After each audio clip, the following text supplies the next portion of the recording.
Hello everyone, welcome back to the 80slashers.com YouTube channel.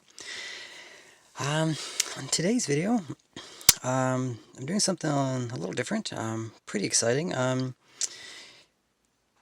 Today's video we're going to review the original 1984 Wes Craven film, A Nightmare on Elm Street. But for this video we're not going to actually discuss the Blu-ray, because I saw this movie yesterday in the movie theater, which was really exciting for me. So yeah, I have my history with this film. I first saw it on VHS back in the 80s, and then subsequently I've seen it, on DVD and Blu-ray. I had never seen it in the theaters. So this week when I was looking at the show listings of my local theater, and I saw that it was playing. I was blown away. I was super excited. Yeah, basically like because of all the craziness that's going on in the world these days. There's no new movies that are being there's no new movies that are really being sent to the theaters these days. So my local theater recently opened, I don't know, a few weeks ago. And I just happened to check this week what was playing, and my choices, there was like a Vin Diesel movie, a newer Vin Diesel movie, which I had no interest in seeing.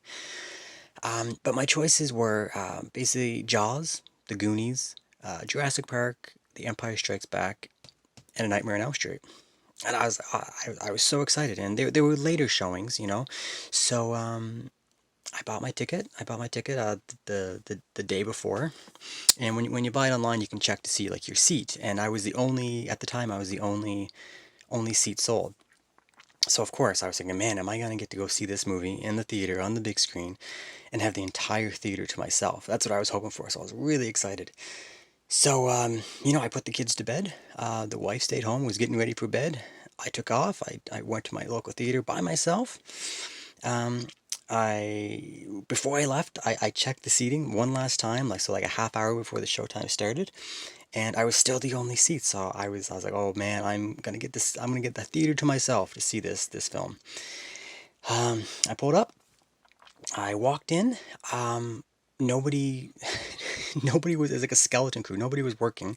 I didn't even need to pay the discounted $5 price. I could have just walked right in. No one asked me to see my phone, my ticket. I just walked in, went right to my theater. Outside the theater, I was hoping that they were going to have, the movie poster in like the little glass case outside the actual theater door. But that wasn't the case. I walked up, and they had like the new digital movie poster, I guess, just basically the branded theater logo and name. But it said it had like Nightmare on Elm Street 1984, and so it was pretty cool. I was happy to see that. Walked in, turned around the corner from the entryway, and there was another couple sitting in there. So I was like, all right, well, so I didn't hit the theater myself, and it ended up being another couple showed up. So there was five of us in this theater. But I had my seat dead center, back row. And because of all the social distancing, and the way the theater was it's a really spacious theater. It was like I was alone. There was like I couldn't see or hear anybody. So it was me sitting there, of course, with my mask on, my my Friday the 13th T-shirt. I had to represent that as opposed. Well, we can get into that in a little bit. But yeah, I had my Friday the 13th shirt on, and I sat, and the lights dimmed, and man, it was really exciting when you had all the modern trailers, the commercials, all that stuff, all like the fancy picture. But then it flicked over to this film, and you could just tell the quality right away. The lights dimmed, and it flashed on the screen, A Nightmare on Elm Street, and it was just a fantastic experience. If anyone has the opportunity in their neck of the woods, that they can check it out in the theater. I highly recommend it. It's so fun to be able to go and see these type of films on the big screen with the sound system and all that stuff. It's just it's a real treat. So yeah, so I'll get into the actual viewing experience at the theater. And like I said, in case anyone has the opportunity to go and you're wondering what it's going to be like, I'll share my experience and then I'll get into the film itself. Um, so yeah, it was a 35 millimeter film print showing, which was pretty cool. Now, it looked good. It looked really good, like the video quality. Not as good as Blu-ray. This is the optimal way to watch it now if you're, like the like video audio snob kind of thing, which I am, but it's still it's still good to see it's on a big huge movie theater screen. But it looked good. It looked really good. It was clean. The image was clean. There wasn't a lot of film grain or whatnot, and it looked like the close-up shots when when the camera and the lens zoomed in on someone's face, it looked like there was pretty good detail. It was pretty crisp, pretty clean. So I couldn't complain about that. The only thing that I had an issue with was like the blacks and the shadows in the film. And there's a lot in this film, a lot of the stuff in the boiler rooms and whatnot. A lot of shadows. So when those scenes took place, some of it was hard to make out, And when you watch the Blu-ray, the blacks are black, and everything else you can usually see, the grays, the whites, everything pops, and just like, and that's the way it's supposed to be.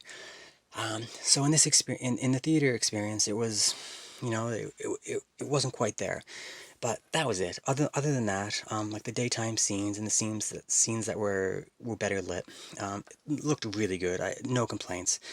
Like I said, balancing it out with the size of the screen, just the experience, highly recommended. Um, the sound quality was the big difference. This film, it was, I don't know if it was like the original audio track that was with this, the film originally. I mean, that obviously is not, um, it's not geared towards the modern speaker setup systems in the theater. So it was loud. Boy, it got really loud. But it was at times some of like when Freddy's like scraping his knives on like the pipes and stuff. It was kind of shrieky. It kind of was a little hard on the ears at times. The really high end sounds, like the really yeah. So it got a little dicey with the audio. You know, one of the main reasons to go Blu-ray is for these remastered 5.1, 7.1, Dolby Atmos, all those audio tracks that are redone for these films. That's worth the price of these alone. If you have a decent TV and a decent stereo setup at home theater, because these movies just sound amazing. So that was sound quality in my experience last night. It was it was what it was. It was still good, but the the the loudest moments were a little straining on the ears. Um, so yeah, that's basically it, guys. If you have an opportunity, if this is showing in your local theater, and this is like, I know these type of films play at like the smaller independent theaters, like oftentimes, but this was at like my big multiplex, like the big one, like the huge with like the 10, 15 screens.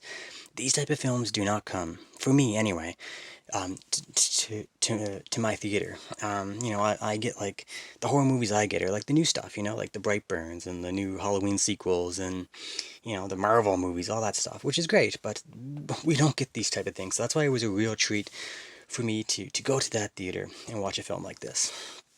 I'm hoping next week, the week after that, they're going to keep bringing in some. I'd love to see a Friday the 13th film.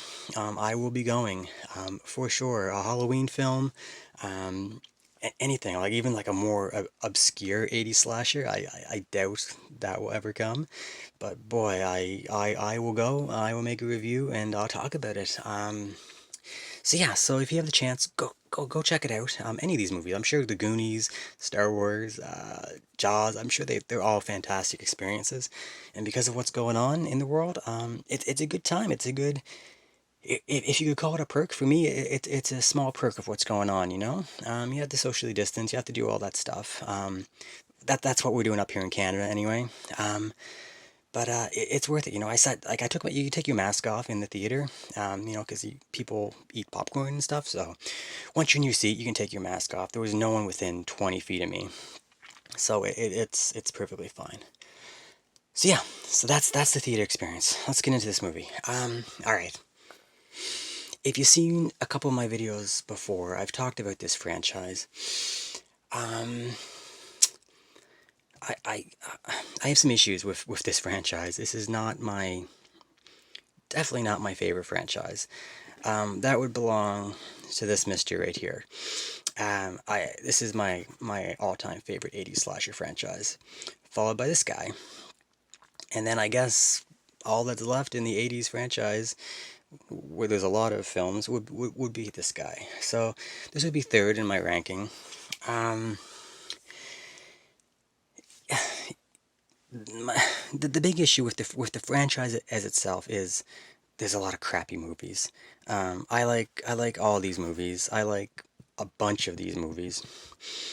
I only like a couple. And the first film, 1984, Wes Craven, is one I like. Now, the big issue I have with it now, this may be controversial because I know everyone has a different opinion, and people love this franchise and they love the first film, and I do. I love this film. I think it's a fantastic horror film.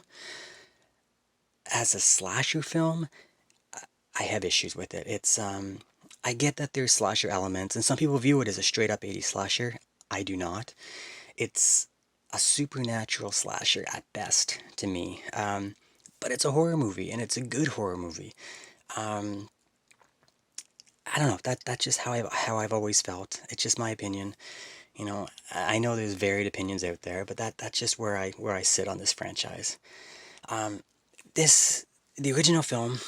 The best thing about this, what's so iconic and so why it's so important, is just the whole idea and concept of this film is just so original and brilliant and just executed so well. It's just a marvel at this film. Apparently, Craven heard a story somewhere where people were, I don't know, having dreams and getting hurt or dying, something to the effect of that. And he wrote the story, and it's just it's such a good idea. And the horror or the terror is in this film is that it's something that we can't escape. In other slasher films, other horror films of the 80s, this guy's chasing you around. You can avoid situations. You don't go in dark places. I don't know, don't have sex, don't drink drugs. There's ways to avoid, a Michael Myers and a Jason Voorhees. In this film, we all have to sleep. We can't avoid it. Like that's what's terrifying about this is it takes place in your dreams. Like there's nothing you can do. The enemy is your sleep, something that we all have to do, we need to do. So the only way to fight it is to try to, as we see Nancy do in the film, drink coffee and take stay awake pills. Um, it just the whole concept is just it's really good. It's really impressive. So yeah, it's like back. I remember when I first watched it. It doesn't do as much for me now, but back then in the 80s when this first came out and I was younger, man, it really did freak me out. Because you watch it and then you be like, all right, time to go to bed. Like, yeah, like that was the appeal. Like, man, watch these movies and then go to bed. So yeah, it's really good in that sense. Um, the one, like this, it's such a it's a really well made movie. At this point in his career, Craven knew exactly what he was doing. He had made some fantastic films up to this, and he was, I feel, at the peak in this. Just the cinematography, the editing, the lighting, the shadows, just everything about this. It's just great. The writing, um, it's a really well made movie, really well made horror movie. Um, it's great, and one of the coolest things about this that I've always liked is the the transition scenes. Basically, so whenever the characters are in the real world and then they go to the dream world, the transition is just seamless. It's so well done. There's times when you don't even know, like you don't realize, like, are they still dreaming? Are they still awake? Are they dreaming? And not until you see some of the crazy imagery, and you're like, okay, this is in a dream. But even sometimes there's blurred lines there, so Yeah, it's a brilliant concept, and it was just executed really, really well. Um, some of the scenes in this were just like the most iconic to me is the bathtub scene.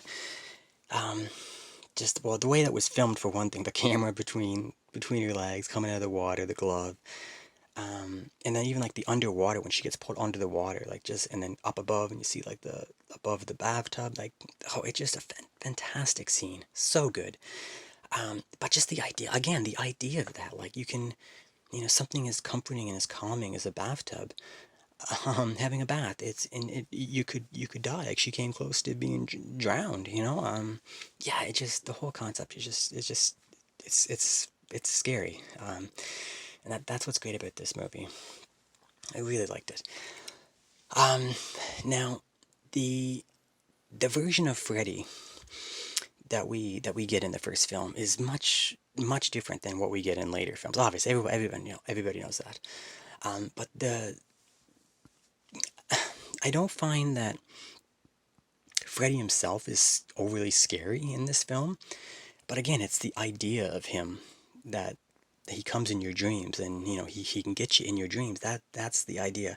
His physical appearance, it's good. It's better than in most other films in the franchise. Maybe part three is where he really shines for me in the franchise. But in this film, he's definitely scary. The makeup is good. Really good makeup. But his humor, which is the thing that defines Freddy the most in this franchise. In this film, his humor is more demented. It's he's not going for the zany one-liners, the that type of thing.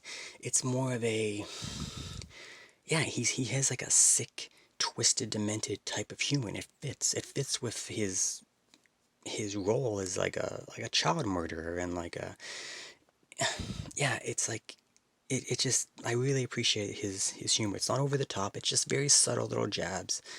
And later films, it just gets so stupid and silly. He becomes a caricature of his former self. So it's refreshing to go back and see him in these roles, and he's a proper villain. So that's one good thing. He's one of the best parts of this, because to be honest, the acting in this film not so great. Let's be honest.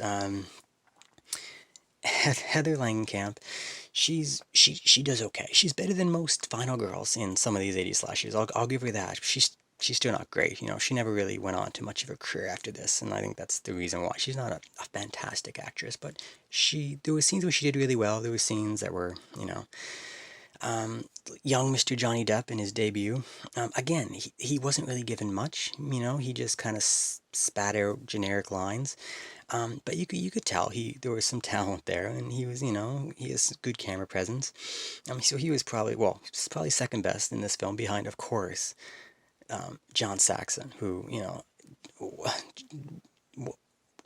what movie is John Saxon not good? And John Saxon is just fantastic in everything. And again, in this, even though he was a terrible father, terrible, just ignoring his daughter, um, yeah, he was fantastic. So the acting, it was good. It was pretty good for this film. The kills in Nightmare on Elm Street, they're good, but they're different. They're again, I don't view them as like the typical slasher type kill. I'd say they're more along the lines of like um, the style and the imagery of the kills are very reminiscent of like The Exorcist, like that. Just the imagery of like the bodies being like dragged along, and just like the screaming, and like the like the distorted bodies, and it has like like the image of it is very visceral. It's good. It's for what it is. Again, it doesn't fit the typical slasher mold that I'm used to and that I like. But it's different. It's great. I really enjoy like the first kill with Tina when she's up on dragging on the roof, or the ceiling. Oh man, it's fantastic. It's so good. Um, yeah, that's a really infamous. That's probably the best. It's the best kill in this film. Yeah, it's really good. So yeah, I like the kills. It's good. There's not a lot of them. It's not a lot of typical gore. There's blood. Like the Johnny Depp death scene is, obviously it's a ton of blood, but you don't see any body or anything. So it's good. I like this. I feel like the kills are better in later films, and like especially part three. But it's different, it's unique, and it's good. It's enjoyable. Um, no nudity, so just FYI. I think you get to see Nancy's bare back as she undresses. I don't know how old she was. I didn't look it up. How old she was as an actress, but yeah, no. If for those who you know, keep a checklist of slasher, no nudity. That's all right. All right. Now the last thing I'm just going to talk about for this film is the ending. The ending is a mess. It's so confusing, and if anyone wants to come and say it differently, that's great. I don't claim to be the most intelligent man in the world, but this movie, the ending of this movie makes no sense, and you can't make sense of it. You have to bend the plot to make it fit different. You know, it's confusing. It just doesn't make sense. There's the there's the argument that if she brought him, if when she went for her final confrontation, if she brought him back into the real world, once he was in the real world, he can still use his supernatural powers, which doesn't make sense because he's in the real world now. Or then there's the argument that, well, it was actually all a dream. But then if it was all a dream, yeah, it hurts my brain to even to try to dissect what exactly was going on. I'm not a fan. Not a fan of the ending. There's like websites and like blog posts dedicated to trying to explain the ending. And if they have to do that, if they feel that's necessary, there was a fail, in my opinion, on on the writers. I understand that it wasn't Craven's original ending, but it was something that I guess the producers or whomever decide to do because they want to make sure that they were going to get a sequel out of this. I don't know. I don't know. It's kind of crazy, but so yeah, that's I don't know. That's my feeling. My feelings on this film are this. This is it's a classic, iconic, great 80s horror film. As a slasher film, it's just okay. I wish the kills were a little more graphic, and I wish the ending made more sense. That was more satisfying. But because of that, I can't get fully behind this film as an 80s slasher. I like it. I like this film. I'll always continue to go back and watch it. But I'll be completely honest here. I feel it's a little overhyped, as is the franchise. This film and the third film are the only two films in the franchise that I really like. And this is a good film. Again, it's not a great slasher film. So that's, I don't know, that's how I feel. That's my opinion.